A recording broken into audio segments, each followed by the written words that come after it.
The rain over Willow Creek, North Carolina, came the way it always did in the deep South, heavy, uninvited, and absolute. It rolled down from the hills and gathered in the pine hollows, drowning the crickets and silencing the night. The forest bent beneath its weight, and every sound became softer, blurred, like the whole world was holding its breath. Through that downpour, a black sedan wound its way down a dirt road, the wipers cutting desperately against the torrent. The car looked out of place here, too polished, too quiet, too clean for a road that belonged to mud, to work boots, and to people who still believed in shaking hands over fences. Behind the wheel sat Richard Langston, a man who had spent his life building an empire from charm and cruelty. 58 fit in the way that comes from control, not labor. His gray hair was trimmed to precision, his suit pressed even in the storm. He had the kind of face that looked permanent, fixed in confidence, carved in entitlement. In the rear seat, barely visible through the shifting shadows, Grace Walker stirred. She was 52, her dark skin glistening with sweat despite the cold.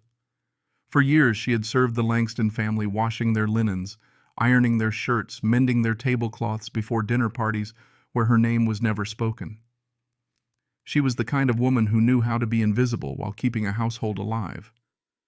But fever had found her now. Her breaths came shallow, her hands trembling beneath the thin blanket he'd provided. The scent of old wool, rain, and exhaustion filled the air between them, but Richard didn't notice. He was too busy convincing himself that what he was doing tonight was practical. The road narrowed, the forest closing in. Richard's jaw tightened. He slowed the car and glanced briefly into the mirror, catching the faint reflection of her tired eyes. For a moment something human flickered there, a reminder of all the mornings she had brewed his coffee before sunrise, all the days she had called him sir with the steadiness of habit. Then he turned the mirror away. He stopped the car. The rain hammered the roof. He opened the door, the cold air rushing in, smelling of mud and pine.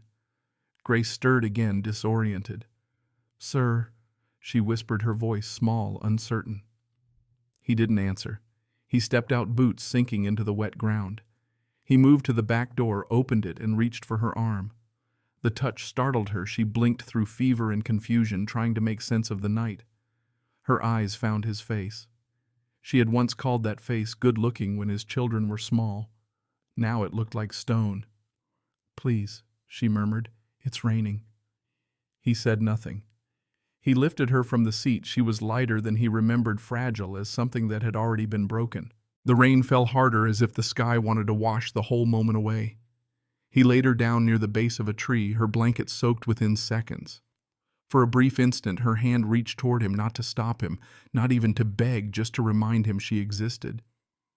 He turned back to the car, closing the door with a deliberate calm, the kind reserved for men who believe they are too important to feel guilt. As the engine started, Grace's vision blurred. The headlights cut a wide arc through the rain, and then they were gone, swallowed by darkness. Only the forest remained. She could hear the storm whispering in the branches, the rumble of distant thunder. Her body ached, every breath heavier than the last. She tried to move, but her limbs wouldn't obey. The fever had taken the strength from her bones. For a while she drifted in and out of half-consciousness, flashes of her life surfacing like memories struggling to stay afloat. The house where she had worked for 25 years. The children she had watched grow scolded, gently prayed for. The times Richard's wife would smile at her in public and speak down to her in private. And that small corner of her heart that had never stopped believing in grace, not the kind people wrote on church walls, but the kind you find in mercy, in kindness, in quiet acts, unseen. A bolt of lightning split the sky. In its white flash, something moved between the trees, tall, strong, deliberate. For a moment she thought it was death come to finish what the fever had begun. But then came the shape of a German shepherd stepping carefully through the mud, ears tilted forward. Its coat was black and tan, wet from the rain, its eyes sharp and alive. It stopped a few feet from her, sniffed the air, then took one slow step closer. Grace blinked, not sure if what she was seeing was real. The dog lowered its head, watching her, waiting, not with fear, but with a kind of patient knowing. In the quiet between thunderclaps, she whispered something like a prayer.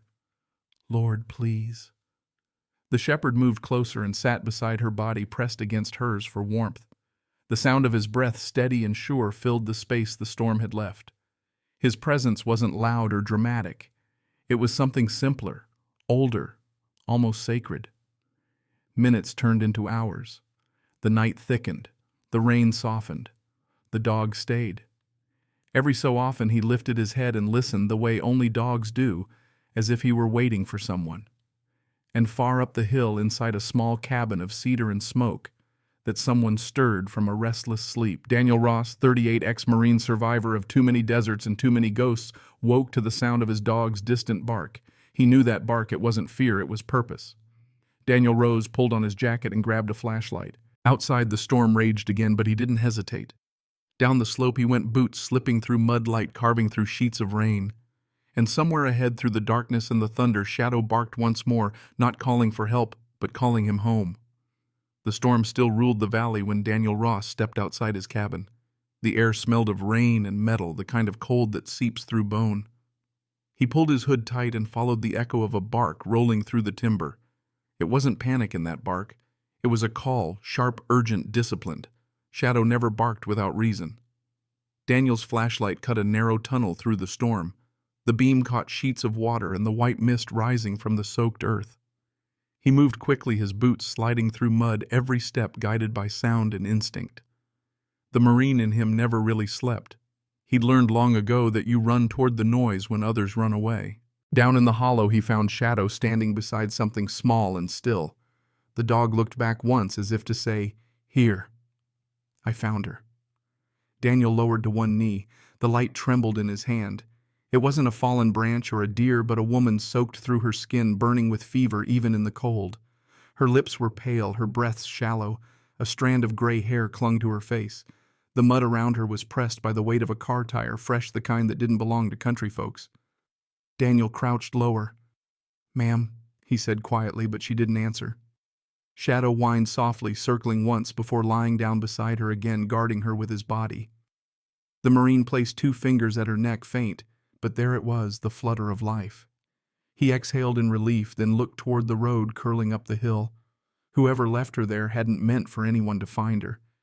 He took off his jacket, wrapped it around her, and lifted her from the ground. She was lighter than the gear he used to carry overseas. Shadow fell in behind him, steady and silent, a black shape against the rain. The climb back to the cabin felt longer than it should have. Every gust of wind pressed the weight of the woman closer to him. By the time they reached the porch, both man and dog were drenched and trembling. Inside, Daniel laid her on the couch near the stove. He stoked the fire high until it snapped bright orange. Shadow shook himself dry, then sat close, eyes never leaving her. Steam rose from Daniel's jacket where it clung to her shoulders. He found a towel, wiped the mud from her face, and saw she was maybe in her early 50s, strong once, but worn down by years of service and silence. He poured warm water into a cup, lifted it to her lips. "Easy now," he murmured, but she didn't stir. Her hands were rough workers' hands with small scars that spoke of kitchens, not combat. Outside, thunder rolled again, pushing against the window glass. Daniel glanced toward the door, half expecting whoever did this to come looking. But the only thing out there was rain and darkness. For hours he watched her breathe. The rhythm of the fire, the ticking of the clock, and the dog's quiet sigh were the only sounds left in the world. When dawn came, gray and reluctant, the woman's fever had not broken. Daniel couldn't stay there alone with her. She needed warmth, care, and food, and maybe faith, more than the quiet safety of a soldier's cabin. He filled his old pickup with blankets, checked the fuel, and looked at Shadow. "Let's move," he said simply. The dog stood immediately, tail low, ready. The road to Caldwell Farm wound through fields slick with rain.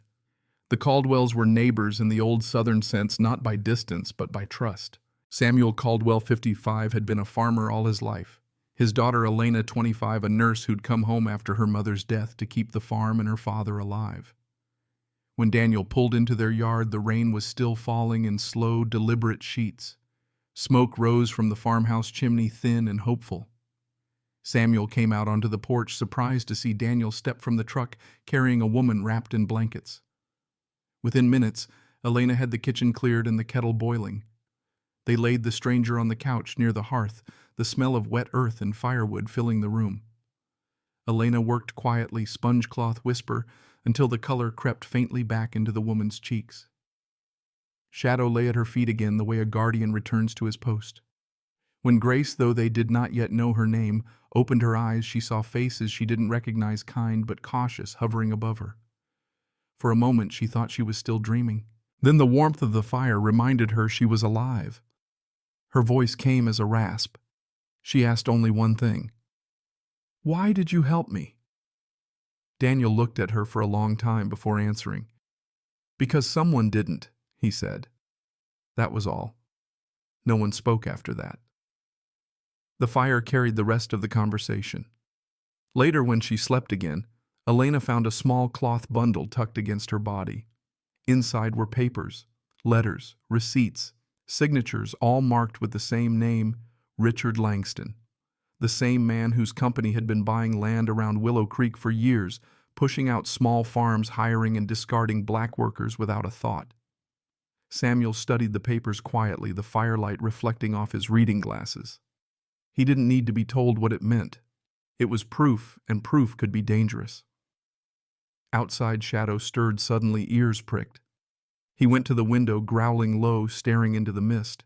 Daniel followed his gaze and saw nothing, only the long road twisting back toward town. But he felt it, the wrongness that comes before trouble. Somewhere out there, the man who left Grace to die had realized she wasn't dead. That night the rain eased to a whisper. In the farmhouse, 3 people and 1 dog shared the uneasy peace that follows. Rescue the fragile kind that feels borrowed from heaven. The fire burned low. Grace slept, her breathing steadier now. Shadow stayed at the foot of the couch, one eye always open, guarding what little goodness the world had managed to save. And outside, far down the muddy road, a black sedan idled beneath the dripping pines, headlights dimmed. Inside, a man lit a cigarette and made a single call. The words were lost in the wind, but the meaning was simple. Finish it. The night of abandonment had not truly ended. It had only changed shape. Morning crept over Willow Creek, slow and gray. Mist clung to the pines, and the air smelled like wet clay and wood smoke. The storm had passed, but its weight still hung over the hills, as if nature itself remembered what it had witnessed. Inside the Caldwell farmhouse, silence filled the kitchen, the kind that comes after too much has been said and too much is still unspoken. Grace Walker lay resting on the couch by the window, wrapped in quilts. Her skin had regained a touch of color, but the lines of fatigue around her eyes told the truth. She was far from safe, far from peace. Samuel Caldwell sat at the table, hands clasped, staring at the fire. His daughter Elena moved quietly between stove and sink. Her nurse's hands practiced her face calm. Daniel Ross stood by the door, coat on, boots still muddy. He had slept little, pacing half the night. Shadow lay near him, the dog's head between his paws, but his eyes open, alert, listening, always listening. Outside, a crow called once and was gone. Inside, the only other sound was the faint ticking of the clock and Grace's uneven breathing. Samuel finally broke the quiet. "She's lucky you found her," he said, his voice rough from age and smoke. "Out there in that storm, no one lasts long." Daniel nodded. "Luck had nothing to do with it," he said. "She was meant to be found." He didn't say it like a man making small talk.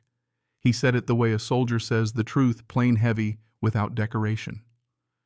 Far across town, in the polished glass office of Langston and Company, another morning had begun. Richard Langston sat at his desk, a cigarette burning low between his fingers, the ash long and trembling. The night had been long. He hadn't slept either. He had spent hours thinking not about the woman, not about the crime, but about control. He had built everything in his life on it. Control of business, of people, of perception. And now, because of one sick, trembling woman, that control had begun to crack. He pressed the cigarette out and reached for the phone. There was a number he hadn't used in years, the kind you keep in your pocket for when things go wrong. He dialed it slowly. The man who answered sounded like gravel and whiskey. "Didn't think I'd hear from you again, Langston." Richard leaned back, voice calm but cold. "I have a problem. A woman named Grace Walker used to work for me. She's taken something that belongs to me." A pause on the line. "You mean money or trouble?" "Both." The man laughed a short, ugly sound. "And you want it handled?" Quietly, Richard said. "No mess, no police. Quiet costs extra." Richard's voice hardened. "So does incompetence." The man chuckled. "I'll find her." When the call ended, Richard looked out the window. The rain had started again, softer now, but steady. He smiled faintly, almost relieved. Somewhere out there a woman was about to vanish, and no one he thought would notice this time. Back at the Caldwell farm, life tried to resume its shape. Elena tended to the animals. Samuel repaired a fence washed out by the storm. Daniel helped where he could, but never went far from the house. Shadow patrolled the yard, nose to the wind, tracing every scent along the fence line. Sometimes he stopped and looked down the road, ears sharp, tail stiff, as if catching a signal from a world humans couldn't read. By noon, Grace was awake again. She sat up slowly, her body still weak but her mind sharpening. Her eyes moved to the small table beside her where Elena had neatly placed the papers from the cloth bundle, the same ones Grace had risked her life to keep. The names and numbers danced before her eyes. Bribes, land deeds, bank transfers, all proof that Langston had been buying up properties in the county under false identities, forcing out black farmers, taking their land for pennies, hiding money offshore. Grace had kept the documents not for revenge, but because she couldn't bear to see men like him erase another generation. And now those papers were the reason he wanted her gone. She pressed her hand to her chest, whispering something that sounded like a prayer or maybe a promise. By nightfall, the wind had changed again. Daniel was chopping wood when Shadow froze. The dog's head lifted, body tensing, tail lowering. A low growl rolled from his throat. Daniel stopped mid-swing. "What is it, boy?" Shadow didn't answer. He didn't have to. He turned toward the ridge road, ears pricked. In the faint distance, Daniel caught it too, the slow hum of an engine idling just beyond the tree line. He moved quietly toward the porch, eyes scanning the dark. A pair of faint headlights flickered once, then went out. Inside the farmhouse, the lamps were dim. Elena was preparing tea. Grace had fallen asleep again, the papers hidden beneath the quilt. Samuel sat near the window, his old rifle resting beside him, a farmer's habit born from old southern nights. Then came the crunch of tires on gravel. The front gate creaked. Shadow barked once, deep and sharp. Daniel's instincts kicked in before thought. He grabbed his flashlight, motioned for Elena to douse the lamp, and stepped onto the porch. The yard was a smear of darkness and rain. Somewhere near the barn movement, two figures crouched, deliberate. Daniel raised the light. The beam caught one man's face for half a second, pale, wet, startled. Then Shadow leapt from the porch like thunder. The dog hit the first man low, sending him into the mud. A gun went off, the sound echoing through the valley. The second man turned and ran, boots splashing, vanishing into the woods. Daniel fired a warning shot into the air, shouting for them to stop. But they were already gone, swallowed by the rain and trees. When the chaos settled, Shadow stood over the first man, growling, deep teeth glinting in the flashlight's beam. The intruder was shaking, clutching his arm, a piece of fabric torn from his jacket. Daniel picked it up, dark gray, finely stitched, and saw the embroidered initials, RL. Later that night, the farmhouse was quiet again. Elena cleaned the blood from Shadow's muzzle. Grace sat awake, trembling. Samuel examined the fabric, then set it down beside the fire. No one said Richard's name, but they all knew it belonged to him. The silence in that room was thick, not with fear, but with understanding. Grace looked at the dog resting at her feet, his chest rising slow and steady. "God sent you, didn't he?" she whispered. Shadow didn't stir, but his tail brushed the floor once as if answering. Outside, the rain softened to mist. The engine sound was gone. The forest exhaled. And within that fragile stillness, a new kind of bond took root between the woman who had been discarded and the souls who refused to let her disappear. What began as a rescue was no longer just survival. It had become a line drawn against evil, a promise unspoken but unbreakable. Morning returned to Willow Creek with a deceptive calm.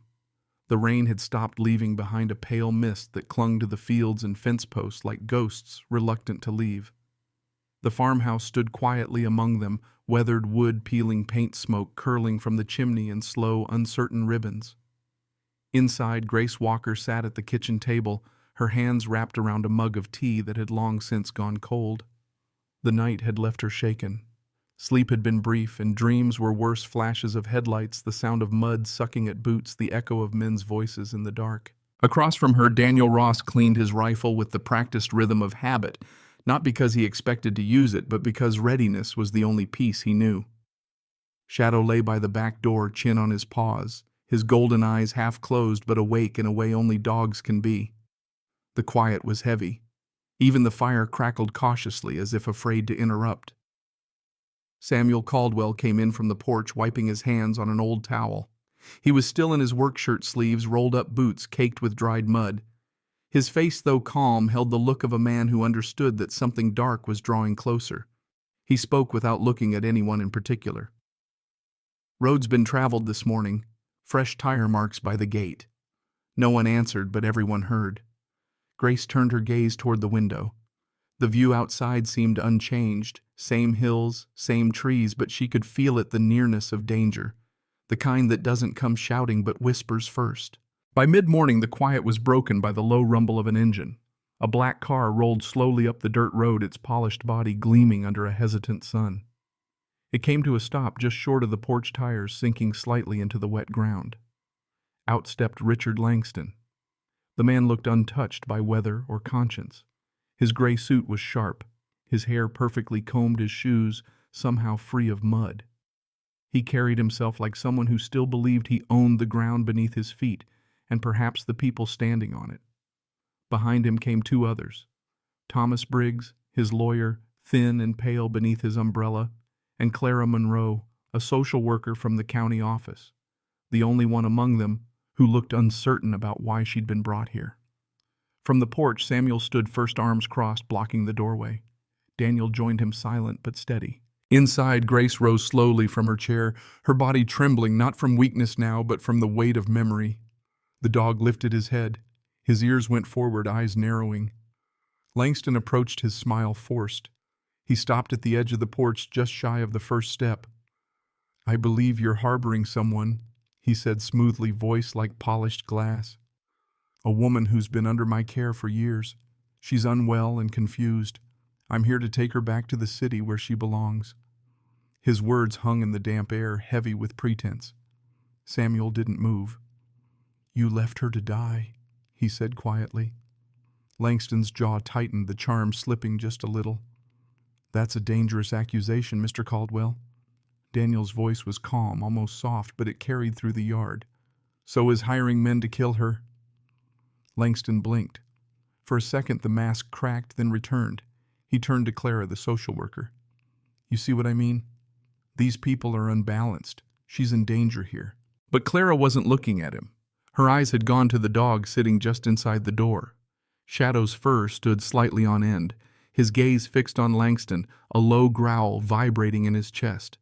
It wasn't the snarl of a wild animal, it was the warning of a guardian who had seen evil before. Clara's expression shifted, a flicker of doubt, then quiet realization. From inside, Grace appeared at the doorway, wrapped in a shawl. Her voice was steady but low, the tone of someone who has carried silence too long. "You came here once with money," she said, "then with lies, now with men and lawyers." Langston's head turned sharply toward her. "You're ill, Grace. You don't know what you're saying." She took one step forward, her eyes locked on his. "I know exactly what I'm saying. You stole land that wasn't yours. You bought the sheriff, you bribed the board, and you left me in the rain to die." Langston didn't answer. The words fell into the wet earth like stones. For a long moment no one moved. The dog stood now, muscles tense, body between Grace and the man who had once owned her labor and tried to own her silence. Then Clara Monroe spoke. Her voice was measured, but her eyes were clear. "Mr. Langston," she said, "I'll be reporting this, everything I've seen and heard today. The woman isn't delusional. She's terrified, and she has reason to be." Langston turned toward her, disbelief turning to anger. "You'll regret this." "I already would," she said, "if I stayed quiet." Langston's lawyer whispered something, urging retreat. The older man adjusted his cufflinks, his control slipping by inches. Finally, Langston took a slow breath, straightened his tie, and stepped back from the porch. His voice was calm again, but the calm of a man who'd already begun planning his next move. "This isn't over," Daniel watched as the sedan backed down the road, disappearing into the mist. The silence it left behind felt like an unspoken promise or a warning. Inside, Grace sank into a chair, her body trembling from the confrontation. Elena brought her water. Samuel leaned against the table, staring into the fire. Daniel stood at the window, rifle resting by the frame, eyes scanning the road that now looked peaceful, but no longer safe. Shadow settled back by Grace's feet, head resting gently on her shoe, his eyes still open, guarding. The house felt smaller now, not from fear, but from the weight of knowing. The lie had been spoken aloud, and truth once spoken has a way of echoing, refusing to fade. Outside, the mist began to lift. The land glistened under a thin band of sunlight breaking through the clouds. For the first time in days, birds began to sing again. It was a small sound, almost timid, but it meant something that even after the storm, life found a way to return. Grace reached down, touching the top of the dog's head. Her fingers trembled, but her eyes were steady. Whatever came next, she was done running. The fight had found her once by accident. Now she chose to face it. And as the light warmed the hills of Willow Creek, the woman once abandoned had begun at last to stand. For the first time in weeks, the sky over Willow Creek cleared. The storm that had soaked the land and the hearts of those within it had finally drifted east, leaving behind a silence too fragile to trust. Puddles mirrored the clouds like tiny trembling lakes, and the wind carried the smell of wet pine and soot from dying fires. At the Caldwell farmhouse, life moved slowly back into rhythm, but it was a rhythm born of watchfulness. The front gate remained locked at night. Lamps were trimmed low. Shadow made his rounds at dusk, and dawn circling the perimeter nose to the wind, always alert. Grace Walker stayed near the fire most mornings, her thin hands wrapped around a cup of tea Elena brought her. Each day her strength returned, but so did the memory of what had been done to her. The fever had left her body, but not her soul. When Daniel Ross came in from the yard, mud on his boots and rifle slung across his shoulder, he found her sitting in silence, a stack of folded papers beside her, the evidence she had risked everything to keep. He poured himself coffee, black and bitter, then spoke quietly, not looking directly at her. "Langston won't stop," he said. Grace nodded. "Men like him never do." She spoke without bitterness, only truth. For decades she had known the hierarchy of silence, how power hides behind manners, how cruelty disguises itself as civility. But now she was done being quiet. That afternoon, Samuel Caldwell loaded his truck and drove into town. Willow Creek was small, the kind of southern town where people still left their doors unlocked and bad news traveled faster than the mail. He parked outside Callaway's general store, where folks gathered most mornings for gossip and coffee. When Samuel walked in, every head lifted. He was not a man who wasted words, and when he came to town on a weekday, people noticed. He laid a folded envelope on the counter before Beatrice Callaway, the store owner, a sturdy woman in her 40s with silver threads in her brown hair and a sharp sense of right and wrong. She opened it, glanced at the papers inside, and went very still. Samuel spoke low. "Grace Walker's alive. She's got proof about Langston. He tried to finish what he started, and the only reason she's breathing is because a good dog got there first." The store fell quiet. Even the coffee pot hissed softly, like it didn't want to interrupt. Beatrice looked up, her voice calm but certain. "Then we can't let him bury it again." Within hours, word began to move from the store to the post office, to the church steps, to the diner near the crossroads. No one shouted it. They didn't need to. The story traveled like wind through the wheat, unseen but unstoppable. By evening, nearly everyone in Willow Creek knew that Grace Walker, the woman once thought gone, had been found, and that her story carried the kind of truth people had been too afraid to speak for years. At the farmhouse, Grace didn't yet know the ripple she had started. She sat near the window, watching the fields shift from gold to blue as the sun sank. Elena joined her quietly, setting a bowl of soup beside her. The young woman had grown protective of Grace, not out of pity, but respect. There was a steadiness in Grace's presence, a quiet endurance that made Elena think of her late mother. Both had known how to bear weight without complaint. Grace looked toward the door where Daniel had just come in. Shadow followed close, damp from patrol. She smiled faintly at the dog. "That one's got more sense than most men I've met." Daniel gave a rare grin. "I'd say you're right." It was the first time the farmhouse felt warm since the storm. But peace, like sunlight after rain, never lasted long. 2 days later, a county truck pulled up near the post office in town. The door opened and Clara Monroe stepped out, the social worker who had seen Grace face Richard Langston and had gone home unable to forget it. She carried a folder under her arm filled with handwritten notes, copies of the papers Grace had kept, and a statement of her own. In it, she described what she had witnessed at the Caldwell farm, the fear in Grace's eyes, the arrogance in Langston's, and the dog's instinct that told more truth than any man's oath could. Clara walked straight to the sheriff's office. The sheriff, a heavy man named Denton, looked uneasy when he saw her. He had known Langston for years, played poker with him on Thursdays. But Clara's eyes left him no room for small talk. She set the folder on his desk. "You'll want to read this carefully," she said, "before the state attorney does." That same evening, a church bell rang early in Willow Creek, not for service, but for gathering. By sunset, a small crowd had filled the pews. Farmers, teachers, veterans, and store clerks sat shoulder to shoulder, whispering in low, urgent voices. At the front stood Beatrice Calloway, holding the envelope Samuel had brought her. Her voice carried steady across the room. "Grace Walker isn't just a housekeeper," she said. "She's a witness. And it's time this town stopped pretending not to see what's been happening." A murmur rippled through the room. Some nodded. A few shifted uncomfortably. But no one left. Samuel stood then, hat in hand. She almost died for keeping the truth safe. We owe her more than silence. The crowd grew quiet again. The church was small. The sound of rain beginning outside brushed faintly against the roof. And then, as if answering something ancient and unspoken, someone began to pray aloud, not for Grace alone, but for courage. The kind of courage that had been missing from Willow Creek for a very long time. Back at the farmhouse, Grace sat by the window once more, the light of a single lantern falling across her face. She could hear the distant echo of the bell and didn't know why, but she felt its meaning.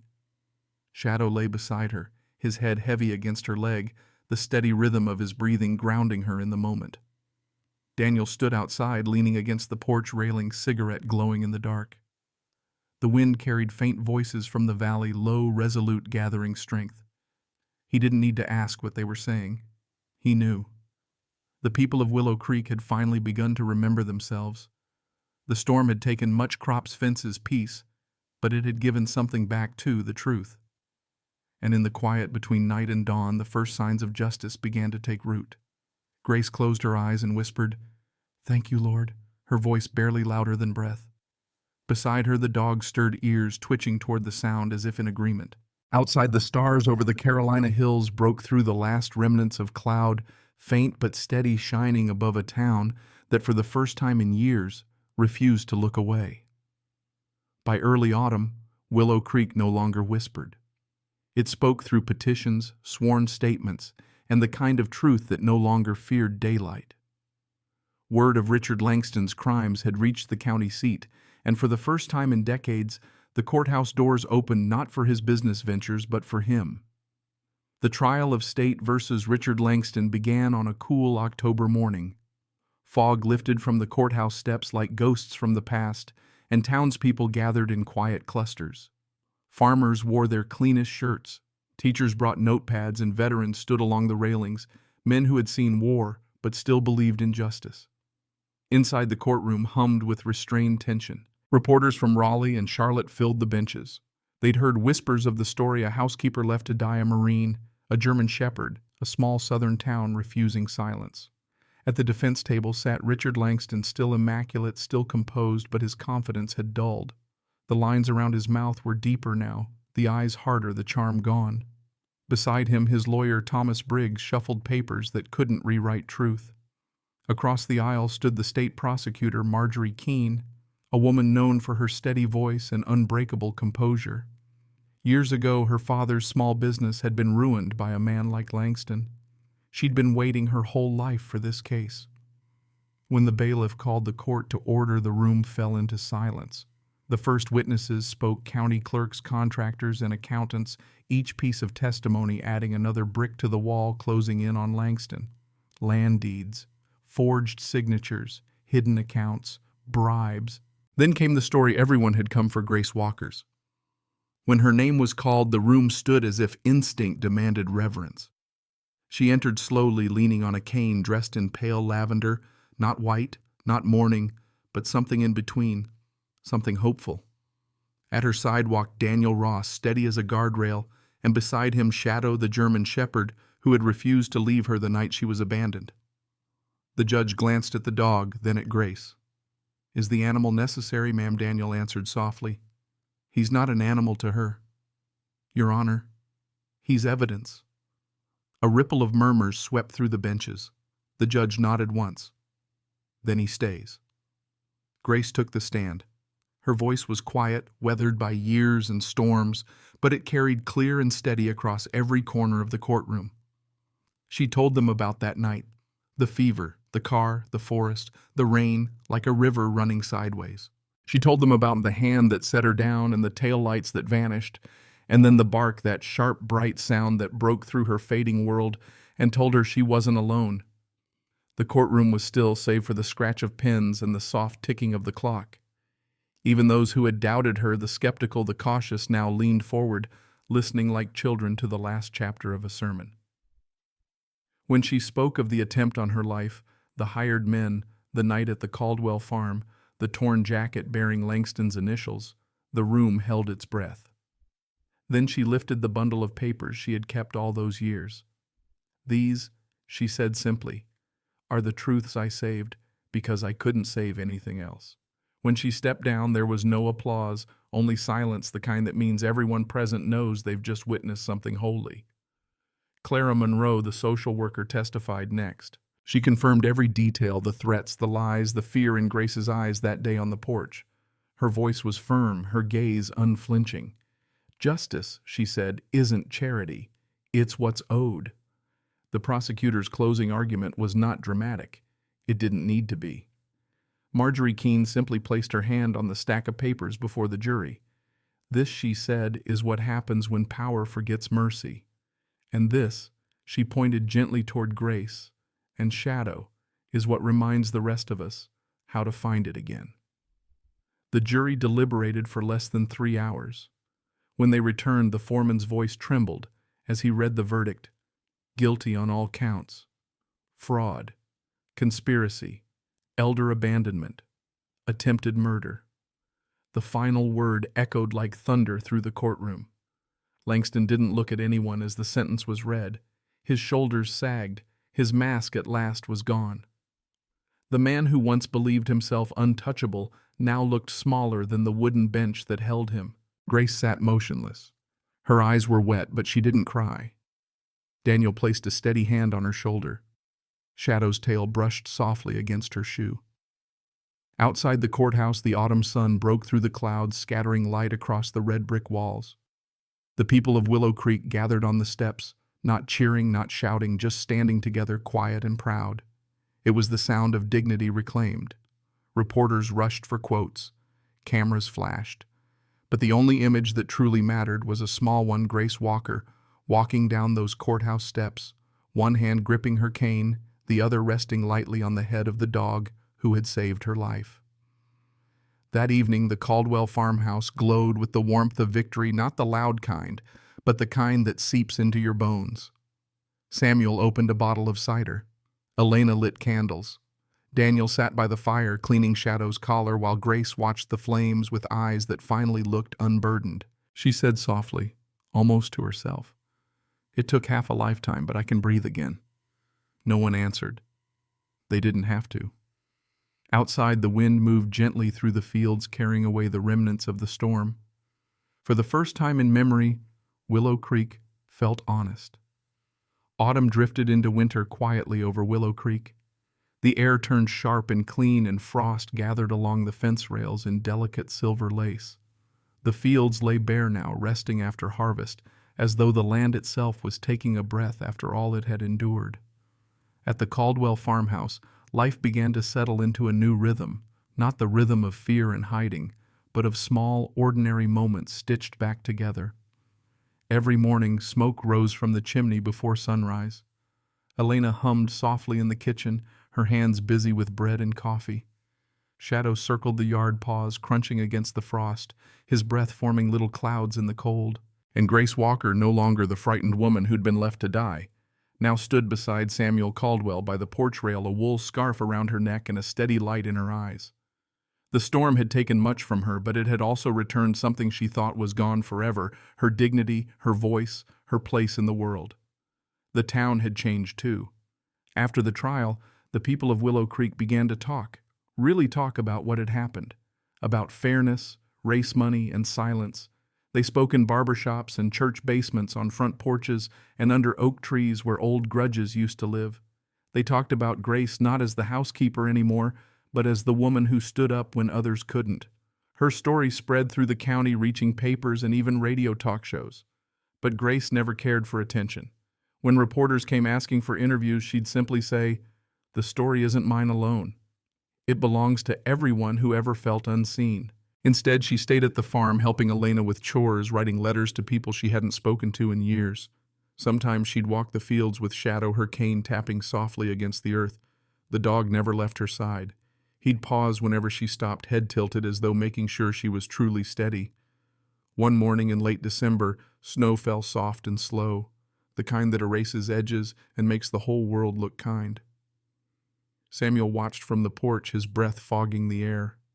Grace stood beside him, wrapped in a blanket, smiling faintly at the sight of the dog, bounding through the snow like a young pup.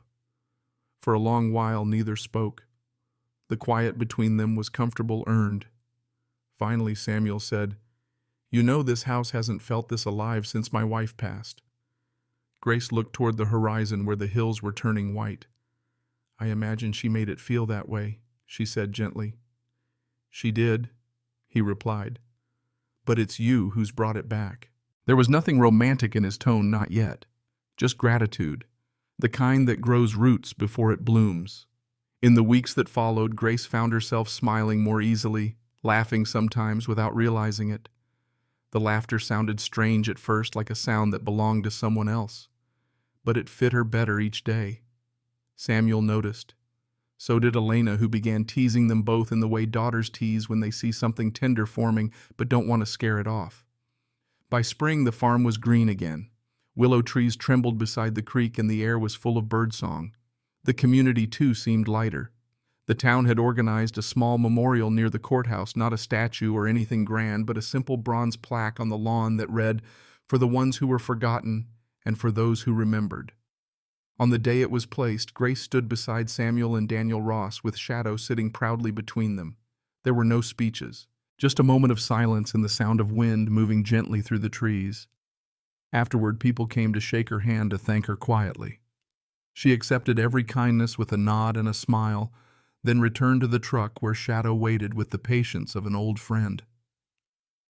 That evening, as the sun lowered itself into the pines, Grace sat on the porch swing, knitting slowly while Samuel repaired a section of the railing. Elena had gone into town. Daniel was away visiting his brother. The air smelled of honeysuckle and wood smoke. When Samuel finished, he sat beside her. For a moment they said nothing, just watched the fields turn gold under the fading light. Then, with a gentleness that surprised even himself, Samuel reached for her hand. His fingers were rough, calloused from years of work, but his touch was steady. Grace didn't pull away. The silence between them filled with something quiet and certain. Two lives that had carried grief in different shapes, now finding comfort in the same peace. He looked at her and said softly, "I never thought life had another chapter left for me." Grace smiled, her eyes glinting with warmth. "Maybe it's not a new chapter," she said. "Maybe it's just the same story finally told right." Shadow shifted at their feet, letting out a contented sigh. When summer came, Willow Creek bloomed again. Fields that had once been empty now grew tall with wheat. The farmhouse windows shone clean in the sun, and laughter often drifted from the porch. Grace and Samuel were married quietly beneath the oak tree behind the house, the same one his wife had planted years ago. Elena stood beside them, tears in her eyes. Daniel served as witness, and Shadow, wearing a small ribbon around his neck, sat between them, as if he knew exactly what was happening. The ceremony was simple, a prayer, a promise, and the sound of birds in the warm air. When the minister finished, Grace looked up at Samuel with that same calm strength that had carried her through every trial, every storm. The years showed on her face, but so did the light, the kind that comes only after walking through darkness and surviving it. Later that evening, as twilight gathered, the three of them sat on the porch again, Samuel, Grace, and Elena with Shadow curled at their feet. The sky above the Carolina hills glowed soft pink, the air sweet with the smell of cut grass and honeysuckle. For the first time in a long while, Grace didn't feel like someone who had been rescued. She felt like someone who had arrived home. Years slipped gently over Willow Creek, the way sunlight moves across old wood, soft, patient, and full of memory. The storms still came every spring, but they no longer frightened anyone at the Caldwell farm. The house had been repaired, repainted, and renamed Walker Hill in quiet honor of the woman who had once been left behind and had instead become the heart of everything that followed.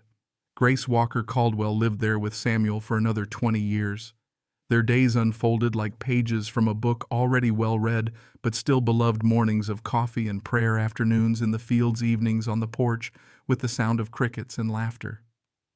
Sometimes she would hum gospel songs from her childhood, her voice low and steady, carrying through the warm Carolina air like a blessing. Elena eventually married a local teacher, but she and her husband stayed close, building a small house just beyond the pasture. On Sundays, the families gathered under the oak tree where Grace and Samuel had said their vows. They'd share food, music, and the kind of stories that keep old wounds from ever reopening. And always Shadow was there. The great German shepherd grew slower with the years, his muzzle turning gray, his stride a little uneven. But his eyes never dulled. They stayed bright and steady, watching over the people he had chosen as his own. He had long since stopped patrolling for danger.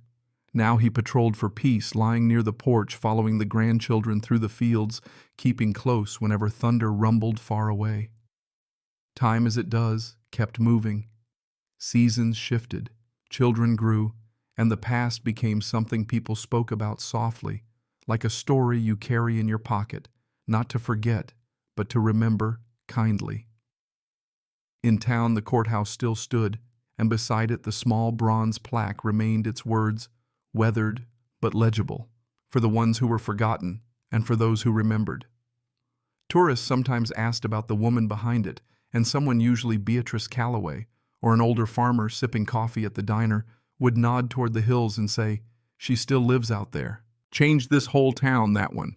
They didn't speak of her with pity anymore. They spoke with pride.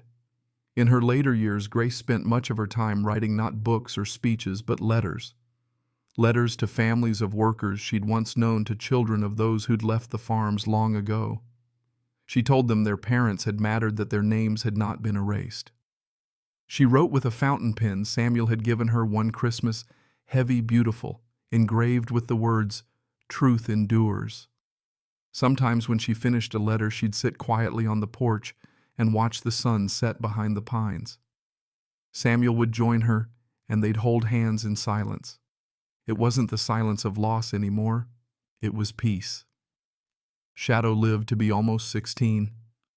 When he finally passed one early spring morning, it was under the oak tree, the same place where he had watched his family gather so many times. Grace sat beside him for hours, stroking the gray fur around his muzzle, whispering words that no one else could hear.